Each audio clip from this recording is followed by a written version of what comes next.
My name is Alona Burdett. I've been the Director of Library Services here. It's my 15th year. And this is our second ever author talk and book signing, so we're delighted to do that.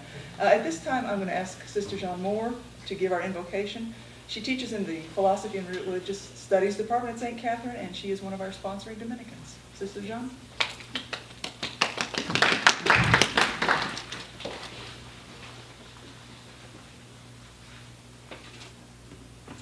Normally, the Old Testament Hebrew scripture class would be meeting, and so they are present here, mostly on force. There are some missing, but I'm hoping they will remember to come over, because the happy coincidence of what we're studying and what your presentation is just truly providential.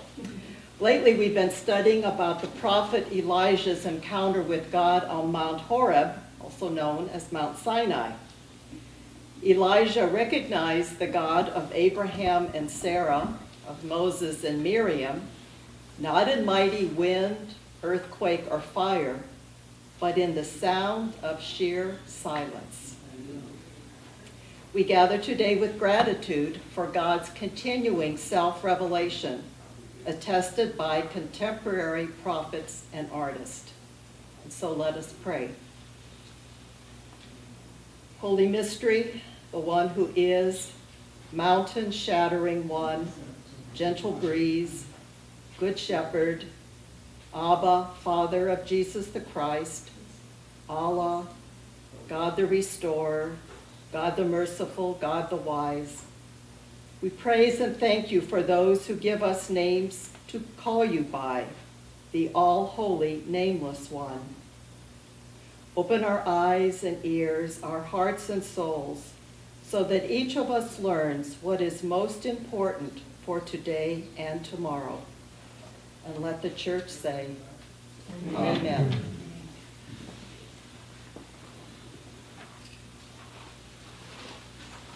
Thank you, Sister Jean. It's my privilege now to introduce our speakers for today, 2 of 3 co-authors of The Art of Pausing, Meditations for the Overworked and Overwhelmed. With the finals very, very near in the wings, I know that almost everyone here can probably appreciate being overworked and overwhelmed. And if you don't yet, give it another week.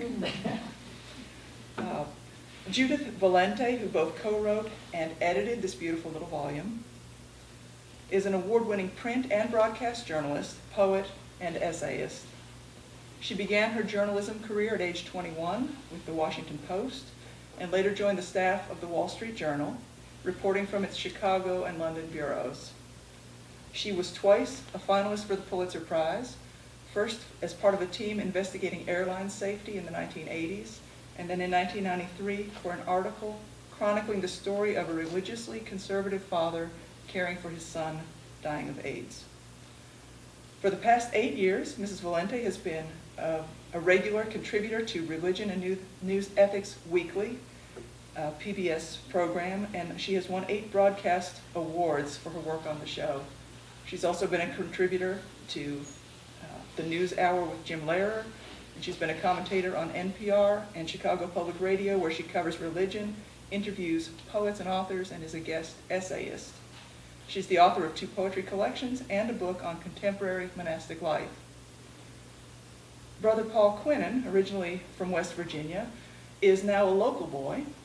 That is, he's been at a Nelson County neighbor for more than a half a century. The author of 4 books of poetry and a talented photographer, his contributions to the art of pausing include poetry, reflections, and photographs. For further introduction of Brother Paul, I'm going to allow him to introduce himself. This comes from his biography on the Abbey of Gethsemane webpage. Brother Paul cooks, sings a lot in and out of choir, hikes, and meditates outdoors. He puts words together into something like a poem and shoots a camera at something like a picture. Some say he's only something like a monk. But he has stopped guessing about that after 50 years in the monastery. We'll be hearing from both of them, first from Judith Valente, and so please join me in welcoming Judith Valente and Brother Paul Quenon. It's really wonderful to be here on this glorious day, and we're deeply honored and humbled that you decided to spend a part of this wonderful afternoon with us here. I want to thank Ilona and her staff, because I know how hard it is to put together these events. There's a lot of things that go along behind the scenes to put together an event like this, so they deserve a lot of credit. Thank you. And of course, the sisters for their nonstop hospitality to us since we walked into the door. Thank you. And I know that Ilona and the sisters do all this because they love this library, they love this institution, but most of all, they love you, the students. So we're very, very honored to be here. I'll tell you, to begin, a little bit of the story behind the art of pausing, because it's one of those things where you run into serendipity in life. You don't think, you have no idea something really good is going to happen to you before it actually happens. And I was sent in my professional capacity to the Abbey of Gethsemane to do a profile on the enduring legacy of Thomas Merton. And I asked if I could interview a monk who knew Thomas Merton. And I was directed to Brother Paul Quenon. And immediately we had a connection because we both wrote poetry. He has his monk's life and his poetic life. I have my journalism life and my poetic life as well. So we immediately connected. And during the course of interviewing him about Thomas Merton, he told me that he writes a 3-line haiku, a Japanese form of poetry, a very short poetry, often set in nature, but not always set in nature, every day as part of his meditative practice.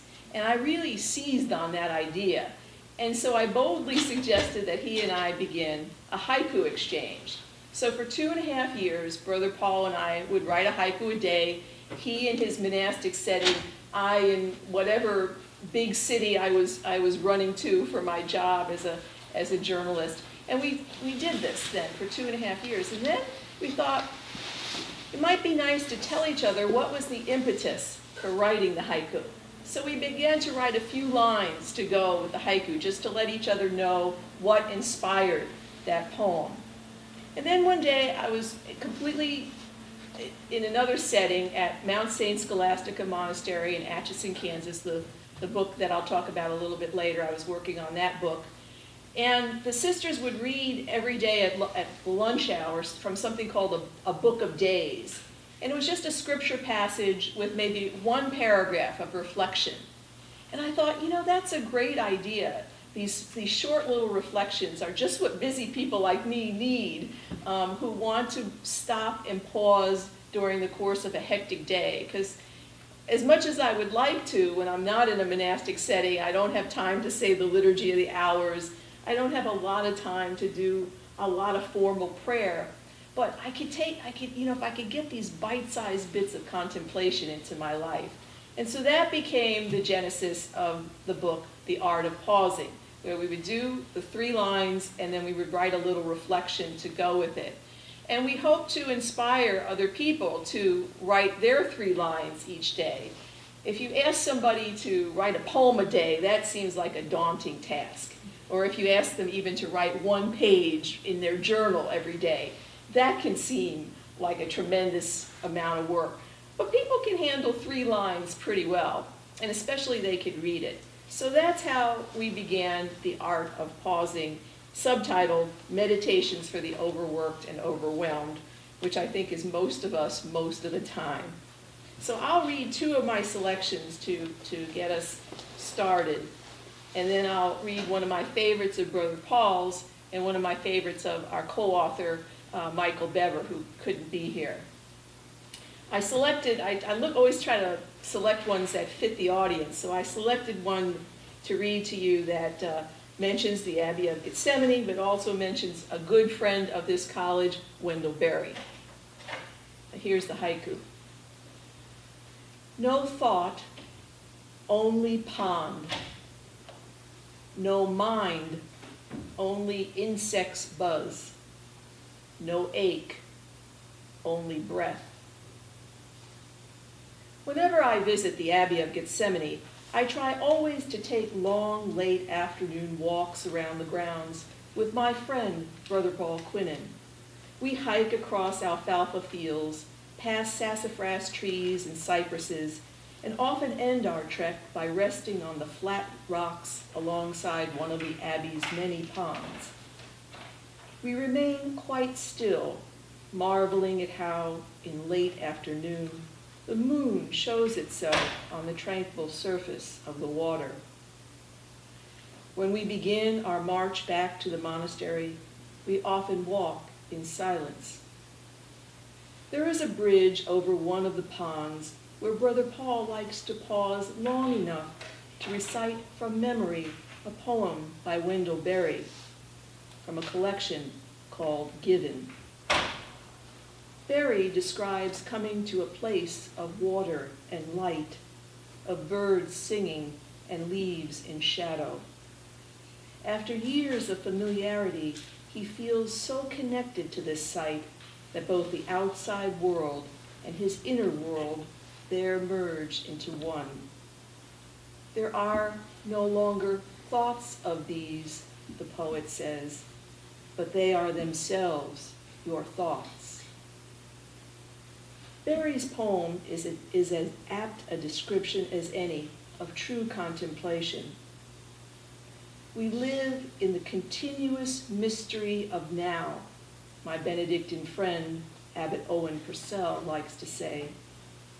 The Buddhists talk about living mindfully.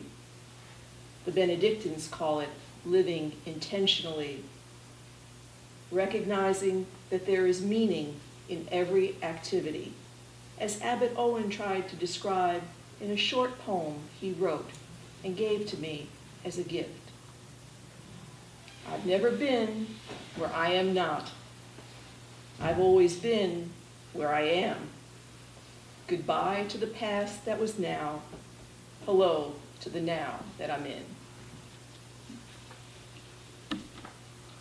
I'll read one more of mine.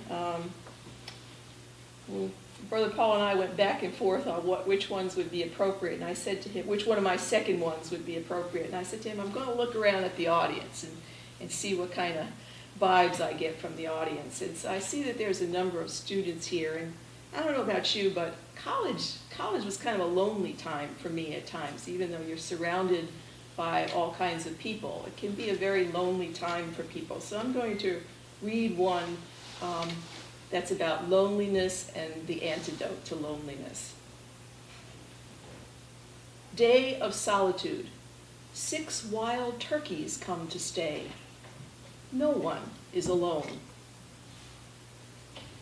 Mother Teresa of Calcutta once identified what she called the great American illness. It is not heart disease, diabetes, or even cancer, she said. It is loneliness. When I was a young single woman starting my career in journalism, I worked the kind of long hours that left little space for nurturing friendships, let alone any kind of romantic relationship. I'd arrive home at night to my studio apartment, heat up a can of Chef Boyardee ravioli for dinner, and stare across a table at an empty chair. Hundreds of other people lived in the same high-rise building as I did. I could even peer into the sitting room of the people who lived in the building across the way. Yet I felt impossibly alone. Some evenings I would sit on the edge of the bathtub, my head in my hands, and weep, believing I would always feel this isolated. Perhaps it's a function of growing older, but I rarely feel such a crushing sense of loneliness anymore, even on days when my husband is away and I am at home alone. It could be that I'm more comfortable now being on my own, or perhaps I'm just more adept at looking for companionship. These days, I write in a cabin in the woods. I might well feel lonely, except for the many creatures who arrive, unbidden, to share my day. Sometimes it's a doe and her fawn. Other times, a family of raccoons. Recently, a troop of wild turkeys took up residence in our alfalfa field. In the last 3 years of his life, the Trappist monk, Thomas Merton, lived as a hermit in a remote cabin on the grounds of his abbey. But he was rarely alone. Geese interrupted his prayer, and for a while he shared his outhouse with a pesky snake. "Are you in there, you bastard?" Merton would call, opening the outhouse door. Like Merton in his hermitage, I've learned that on this planet brimming with life, no one is alone. Last night, if you were up late enough or early enough, you might have seen the wonderful full moon that was out there. Did anybody see that? It was really spectacular, wasn't it? This is a great season, autumn, for the moon. So I'm going to read one of my favorites of Brother Paul's. And he'll tell you about a bit about his life when he gets up here, but he sleeps outdoors. I don't know if you knew that, but he sleeps outdoors in a shed every night, so he has a really good window on nature. So here's the haiku that he wrote. With big white flashlight, moon is walking its night rounds, asking, "Who are you?" Our monastery is so large and isolated and free of city light that a pure kind of darkness washes over it. Moonlight can surprise us in the middle of night like a bold intruder. Once I dreamed a watchman had shone a light on my bed. I urged myself awake for this rude stranger and found it was the moon. Perhaps the dream contained more truth than I supposed. The full moon is a kind of watchman who has looked over this monastery every month since forever. I am the one who is the intruder, a passing sojourner. In the larger scheme of things, I must content myself at being a short-term transient in an extremely ancient moon life. And I'll end my little bit here with one of my favorite haiku by our co-author Mike Dever. And it's as apt a description as any of the art of pausing that I've ever come across. And this is what he wrote. Two blue chairs sitting. One contemplates brass Buddha. Other simply sits.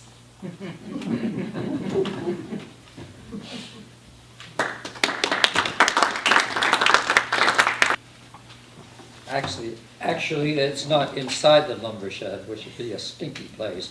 It's outside. But I've got a roof.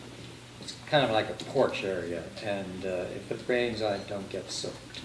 At least not very soaked. It's great situation, though. Healthy. I recommend it for anybody. Just to pick up on that theme, I'll read my first one as very much in the same context. These haiku also have a name of God preceding them. And that's why there are 99 haiku, because there are 99 beautiful names of God, which come from the work of Al-Ghazali, who would be like, the 1000s. And he got it from a wise man, a saint of his time. So this is a common practice of prayer practice in Islam. And I have made that a part of my own meditation practice, is to recite the 99 beautiful names of God. It takes about 15 minutes to do them all. So this is God the Judge. No, I'm sorry, I got the wrong page here.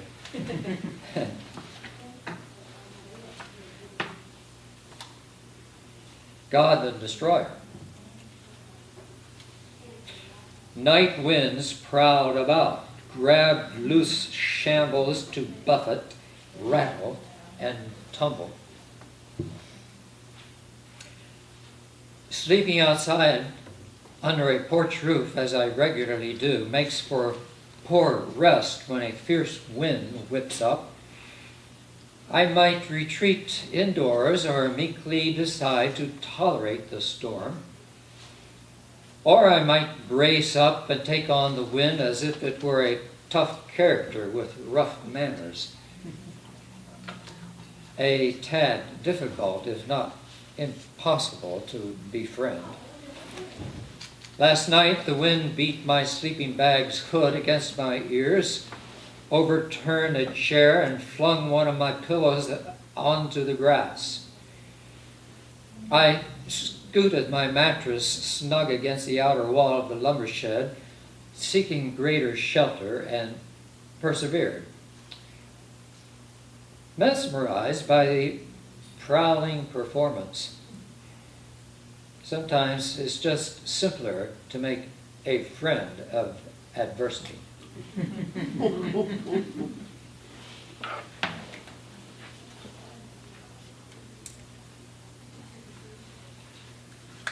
And here's, I like to jump to a piece by Judith Valente, God the Patient. She lives in the city, so a lot of her imagery comes from the context she lives in. But it's surprising what natural life you'll find in the city. God the Patient. Cicada crawls up side of building, brick by brick. No deadlines to meet.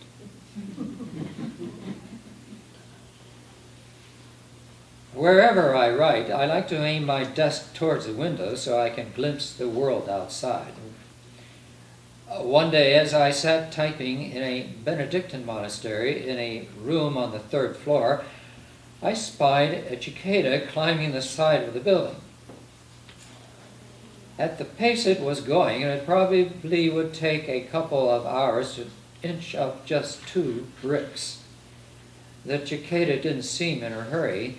It progressed bit by bit. The Benedictine motto is ora et labora, pray and work. But Benedictines seem to know when it is time to quit both. They even dare to call leisure holy. Late one evening, seeing a light on my room, the prioress of the monastery knocked on my door. She invited me to shut down my computer and join her and some visiting prioress for a glass of wine and some snacks. Stupidly, I said no and kept right on working. The Benedictine writer, Macrina Whitaker, urges us to pause several times a day during the course of our work to allow our souls to catch up with the rest of our lives. Or as the White Rabbit in Alice in Wonderland says, don't just do something, stand there. I admired that cicada for its leisurely pace. It forced me to pause in the midst of my work and reminded me that pauses, just like work, can be sacred. And here's a comical little piece by Mike Dever. He was living in Claremont, California, a college town of many colleges, at the time he was writing these. And he's always had a long standing interest in Oriental poetry and literature, Chinese and Japanese. Used to be a disciple of Christ's minister, and then he got very involved in monastic spirituality and has come to the monastery for years now. This is called God the Judge. One ice patch in town, this is California, one ice patch in town big enough to make her slip. She just had to laugh. Ice-covered streets and sidewalks are rare sights indeed in Southern California. But one winter morning it was cold enough outside to freeze water that had seeped out of a lawn irrigator. A rogue patch of ice formed on a stretch of pavement. It was perhaps the only piece of black ice ever recorded in the history of Claremont. A dear friend on her way to work, rushing along a familiar and pleasant path, discovered the slippery patch too late with her heel. She went down swiftly and all the way. Lying on her rump, the contents of her purse, her iPhone, and work documents scattered around her. She just had to laugh. Was it divine judgment or comedy that visited her? Or perhaps was that unexpected pause in her mourning a sign of grace? Right, so I'll finish my piece here with,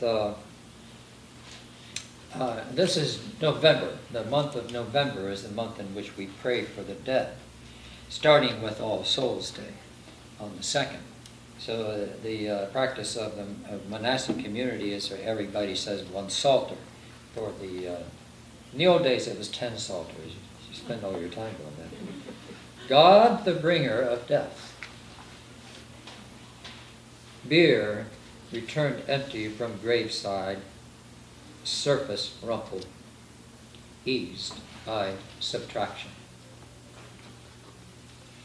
We don't carry the monks to the grave in a coffin. We don't get buried in a coffin. We get buried directly into the ground and covered. So the beer is just used to transport it, and then it's used again for the next person to die. Mm-hmm. This is for a peer of mine. He entered the same time I did, Brother Tadeus. Every Trappist monk is buried directly in the ground without a coffin. A reusable homemade beer transports the body to the abbey church and later to the gravesite. Then the beer is returned to storage to await the next burial. Brother Tadeus was my age and entered the monastery the same year as I did. Later in life, he was overweight, suffered from diabetes, and endured many other health problems. He bore his infirmities with humor. He would frequently lose his balance and fall. I asked him if he knew what caused this. "I must have dropsy," he said. His death was so sudden that the shock of it unsettled us all. But he had suffered so much during life, we were relieved that his departure had not been a protracted one. After decades of living in community with an individual, one begins to rely on the familiar face, the solid body to be there, even the particular disabilities of that body are part of the daily routine one lives with, be it with empathy or even annoyance. Then, one day, what seemed a firm stepping stone suddenly becomes a gap to jump over, a pothole underfoot, where before the street had been smooth and solid. Beer returned empty from graveside, surface ruffled, eased by subtraction.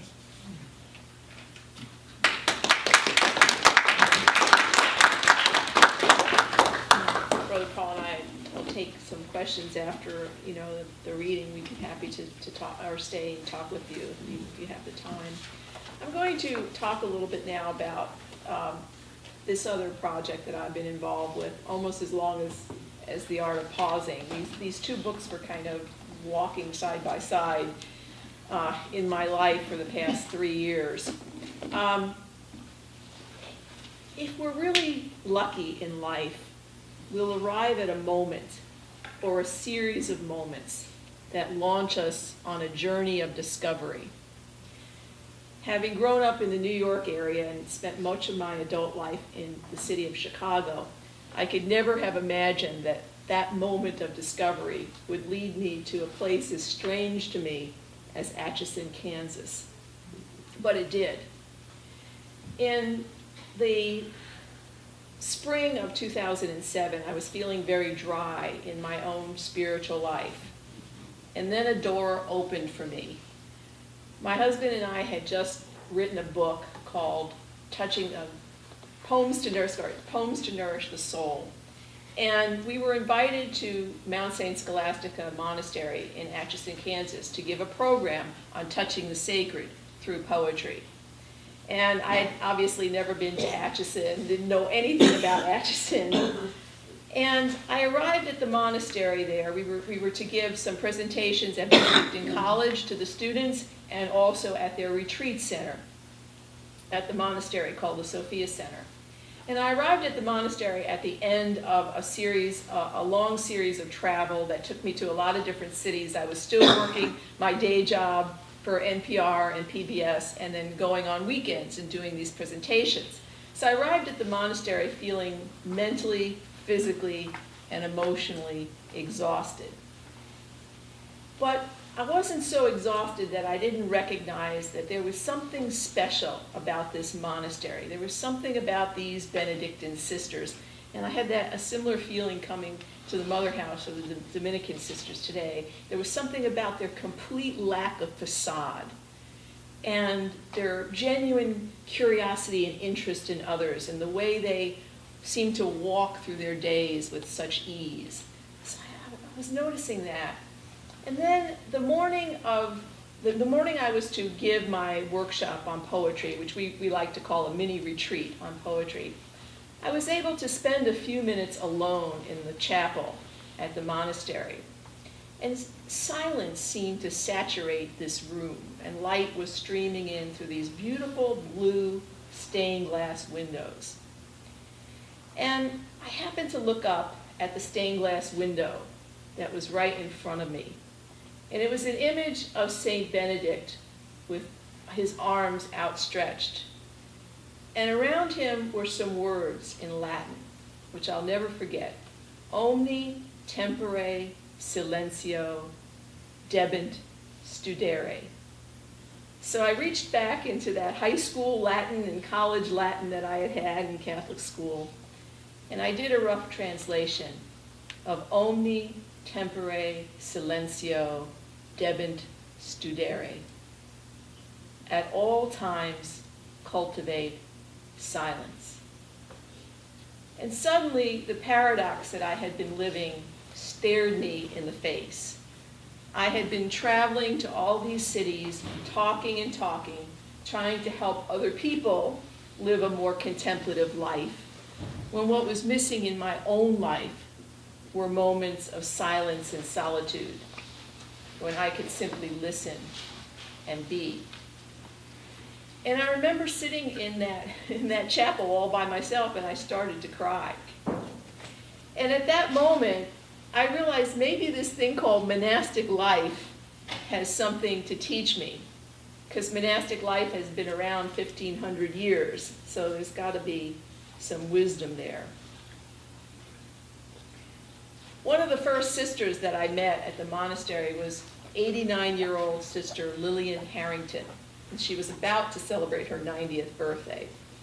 And I got to know Sister Lillian over the course of the 4 days that my husband and I were at the monastery. We had lots of really good talks about a lot of things. And in my own life, I've always had a terrible fear of death. And so I always wondered, do other people ever think about the moment of death?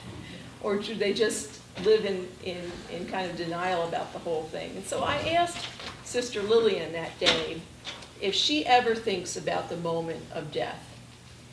And she drilled these steely blue eyes into mine and told me something I've never forgotten.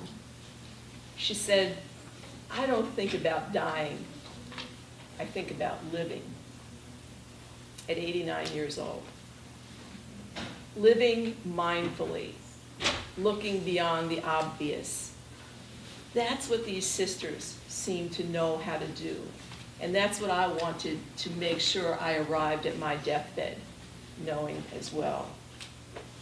And so this was not in my game plan, this was not on my radar screen, but I began returning over and over to this monastery. And remember I told you that I was born in New York City, but Chicago has been kind of my adopted home.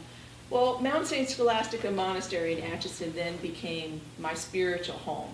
I think we all need a place like that in our lives. And so I began to spend a week, a month there, and just trying to absorb monastic wisdom and how could we apply that to everyday life, because we have this rich tradition in our Catholic faith that so many of us know nothing about, or next to nothing. So I began to visit there, and I was assigned Sister Thomasita as my guide. You know, Dante had Virgil in the Inferno, well, I had Sister Thomasita at Mount St. Scholastica.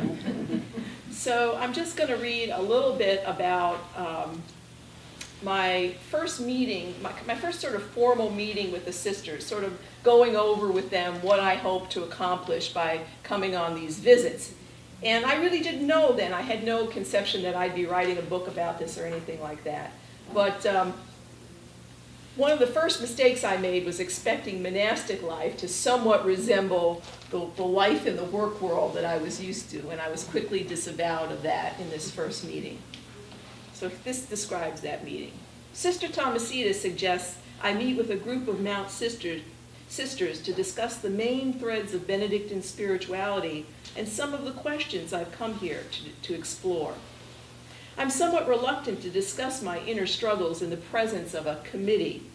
It reminds me too much of the critique panels I endured in graduate school, or staff meetings I attended where editors and reporters competed to be the most sarcastic, the most irreverent. Let's begin with a song, Sister Ann Shepherd, the prioress, announces. A song, I think. What is this, kindergarten? And then they proceed to sing. What can be sweeter to us than the voice of the Lord inviting us? Behold, in his loving kindness, the Lord shows us the way to life. It is my first clue that monastic meetings will in no way mirror the sardonic gabfest I experienced in the work world.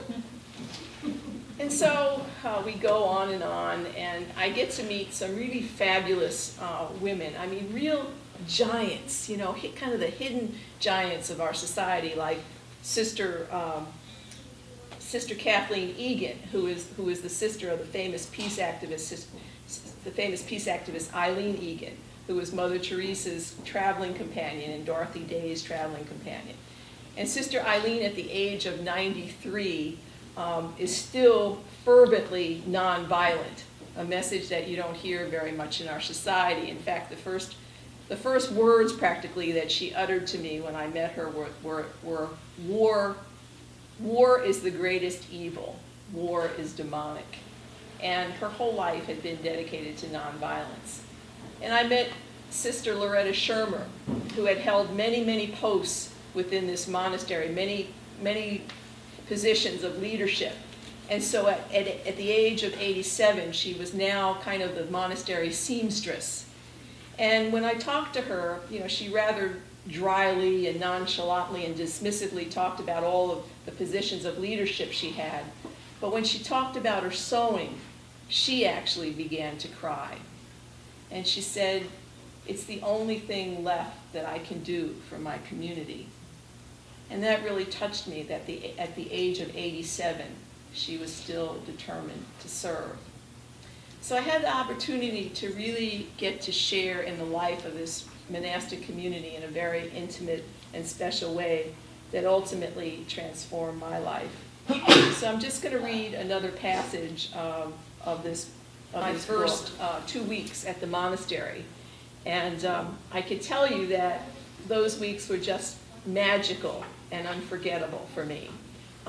Picture yourself entering somewhere where you just feel surrounded by love and acceptance. And that was what these 2 weeks were. I felt like the people in the Psalms, you know, who go out into the fields weeping, And then they returned from the harvest, rejoicing, rejoicing. I am to return home tomorrow after spending my first 2-week visit at Mount St. Scholastica.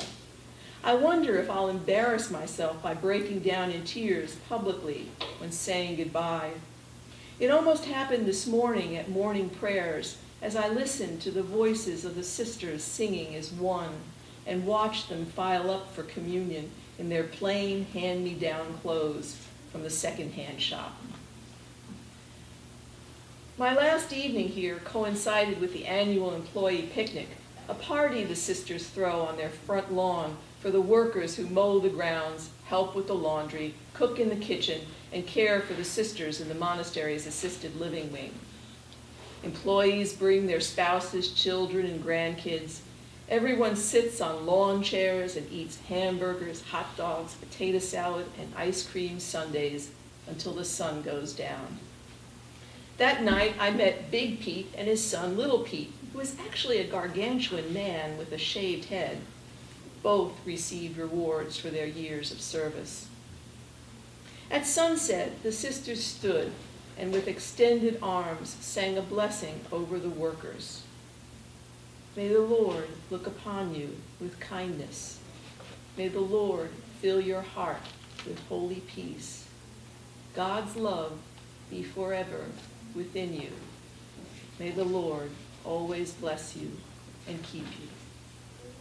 Most of the employees, Big Pete and Little Pete included, had tears in their eyes. A few days earlier, Sister Anne, the prioress, blessed a new garden just outside the monastery's assisted living wing, where the elderly sisters plant roses and coleus and cultivate small plots of tomatoes. Sister Anne said Benedictines have always cultivated gardens, like your sisters here. Gardens remind the world of the need for beauty. Then one by one, she sprinkled each flower bed, bush, and plant with holy water. Lastly, she blessed every person in attendance. I thought of how attentively even seemingly small acts, like planting a garden, are celebrated here and mined for their deeper meaning. I wonder why my husband and I don't bless our little flower and vegetable garden at home with our friend Linda, who helps with the planting each year. We should have blessed our home this summer when we repainted the bedrooms and the hallways. We should have blessed the painters too. The simple beauty of the blessing ceremony and the thought of having to leave the monastery wrenched the emotions I had been trying to keep in check. I started to cry right there over the black-eyed Susans. One of the sisters put her arms around me, asked if I was all right. I was more than all right. A lot of things go on after that. My father dies, and the sisters helped me through that moment in my life. I struggle to forge a relationship with my stepdaughters, and the sisters are sort of there kind of guiding me through that. I have some difficulties, some conflicts in my professional career in journalism, as women in professions often do, and with male supervisors, and the sisters kind of guide me through that. And what it came down to basically is that I used to think of monastic life as a hopeless throwback to the past. But now I look upon it as a window to the future, a future I think we desperately need in our society, one that stresses community over conflict, simplicity over consumption, service over self-aggrandizement, and silence over the constant chatter that infiltrates our lives. So I like to say that, they like to say that Mount St. Scholastica, you can come to Mount St. Scholastica, you can leave Mount St. Scholastica, but it never leaves you. And I think that's very true. As Anne Sexton says in one of her wonderful poems, there will be a door, and I will open it, and God will be there, like an island I had not rowed to. And that's how I felt. So thanks for letting me share a little bit about this book and the art of pausing, and I don't want to take up too much more time here, but if anybody has questions for Brother Paul and me, we'd be happy to answer them. I've got a question. Go ahead. I had a similar experience after my first retreat at Gethsemane, and I can remember a friend came to pick me up, and we went to a restaurant, and we were sitting there eating, and there's just this feeling dawns on me that, you know, this is a holy experience here. We're sitting together and having this holy experience, and the thought occurred to me, it's really not that we're too busy, though we're busy. It's that it seems like there's something about the pace of monastic life where you are ready to have experiences. And when you get too busy, you get in this rut of wanting to get things out of the way. So it's like you're living to be finished with things. Get this done, get this paper graded, get this assignment, rather than really gearing yourself towards leaning into the moment, into the marrow of the moment. Would you I say agree. I think, and Brother Paul can speak to this too, but, and I write about this a bit in The Art of Pausing, that the more time I take to pause and to quiet myself, the more I get done. It seems counterintuitive, but just that little bit of shutting down the mind for a few minutes of contemplation really makes me more productive. It doesn't take time away from my work, as you would think, but actually adds to my capacity to do that work and do it well. I don't know if Brother Paul has some thoughts. Yeah, I've been working with the theme of homelessness based on an article, an essay by Thomas Merton called "The End Time is the Time of No Room." One of his best essays. Some great satire in there, but one of the points that he makes is that homelessness is really a critical issue in our time. Mainly, not in terms of not having a place to live, but we don't have a place when to live because we're forever racing from one moment to the next, and we never can stay in one moment very long. And so the world is a very homeless place. And well, part of his attitude is, well, okay, be like Jesus, learn to live without a home. And then that begins, you don't grasp the moment. You don't say, oh, I've got to get this done, but you simply let go and live in the moment, and yet don't cling to the moment. And is a whole lifetime of spiritual discipline, and you know, I think what you say is correct. Now, in a monastery, the life is very regular. You know, same schedule every day, changes on Sunday a bit. And so a lot of this stuff is taken care of for you, so then your mind is freed up for other things, you know, to turn inward. Well, I think too, especially to the students, that you have to take these moments for yourself. You have to build them for yourself, because the world will want to take those moments away. When I worked at the Wall Street Journal, the mantra coming from our New York office was more, better, better. You know, it wasn't good enough what you did yesterday. You had to do more, better, better. When I was at the Washington Post, we were chastised if we went home before 6:30 at night, you know. Never mind that people had families, you know, they wanted to go home to see their children. No, you know. So the world will want to take that away from you, and it's important that you create those moments for yourself. Well, I wanted to ask about your haiku. I've never tried to write one. You said, oh, well, you know, do something easy, like, I thought, well, I don't know that it would be so easy. As I was reading through your booklet over the weekend, I thought, they're polished, they're beautiful.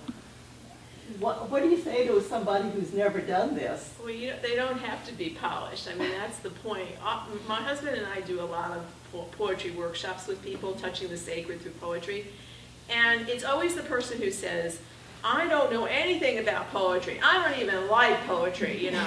I don't know how to write a poem. And then they'll stand up and read this fabulous thing that they've written, because they just, you know, it just comes from the heart, almost. It's unfiltered. You know, ours, yes, they're nice and polished because we, you know, Brother Paul is a master. He's been doing it for so many years. But you don't have to. And the point is, anybody could write 3 lines. It's just 3 lines, you know, just do it. And so. Yeah, so I know a couple of people already who have read the book, and I said, oh, well, I started doing this myself. You know? And in one case, it was pretty darn good. So I think one of the aspirations we had in doing this book was to help people, to encourage people to write their own haiku. In fact, we were going to have blank lines, you know, where you could write it in. That's not necessary. It will happen from reading these things. And because it's such a brief form, you don't have to kill a lot of time doing it. And yet at the same time, because it's a brief form, you don't just count words, you count syllables. You know, so it gets down to the minutiae, and you have to economize and take out useless words.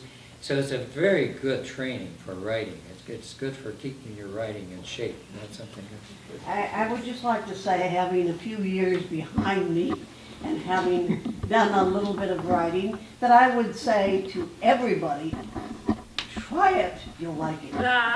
Good, good, yeah. Yeah, we actually, a lot of people have been inspired to begin haiku exchanges, which is kind of neat, where you see people who don't even know each other well doing it. And that's what happened with Brother Paul and I, that we didn't know each other really well when we started this haiku exchange, but then we got to know each other really, really well, so.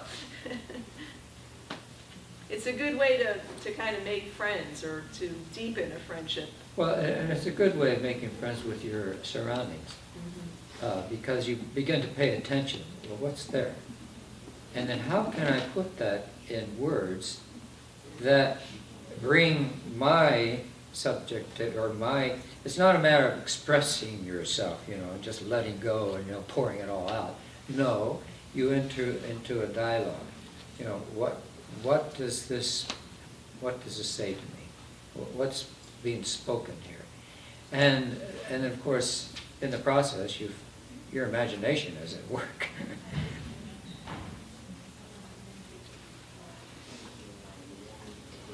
I just want to ask, in the book, the 99 Names of God, I lived in a Muslim country for a while, working as a missionary in northern Nigeria, so I'm familiar with that. Did you write the haiku, and then when you were composing the book, choose the names, or were these the names as you put? No, the names were added after the haiku was written. Yeah. They seem to fit. Brother Paul matched them all. Yes, that's what you imagine. I just wanted to. It's a bit arbitrary, Yeah. really. And Because there's you not don't actually, really have to title the haiku, if I'm right. Right. no, you don't usually title a haiku. But there's fewer than 99 names of God, because some of them we couldn't match, you know, or they were so Yes. negative or something. It was hard to. I mean, some of them are pretty wild. So, Mhm. Okay. but we think in the second edition we'll try to use all 99 Yeah, names of something God. like Yeah. Yes, ma'am. Yeah. What's the most wild name of God? What's the most wild name of God of the 99? Oh. Well, what was...